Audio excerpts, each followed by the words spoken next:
जब नाश मनुष्य पर छाता है तो पहले विवेक मर जाता है। रामधारी सिंह दिनकर हे हिंदीतले महान कवी होते आणि त्यांच्या या ओळी आठवण्याचं कारण म्हणजे मध्य प्रदेशचे आदिवासी विकास मंत्री विजय शाह.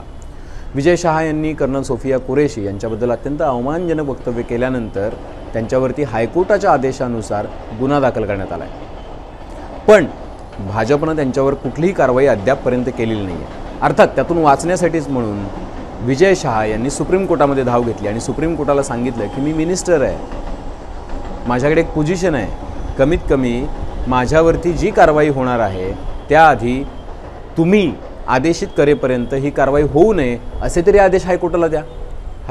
सुप्रीम कोर्टाने स्पष्टपणे सांगितलं की तुम्ही कोण आहात हे आम्हाला कल्पना आहे आणि सगळ्यात महत्त्वाचं म्हणजे ज्या वेळेला तुम्ही संविधानिक पदावरती असता, ज्या वेळेला तुम्ही देशातल्या कुठल्याही महत्त्वाच्या पदावरती असता त्यावेळेला तुम्ही अत्यंत जबाबदारीनं वक्तव्य करणं गरजेचं आहे. अर्थात कोर्टानं विजय शाह यांना झापलेलं आहे, मग ते हायकोर्ट असो किंवा सुप्रीम कोर्ट. पण भाजप का कारवाई करत नाही याचं कोडं अजूनही उलगडत नाही आहे.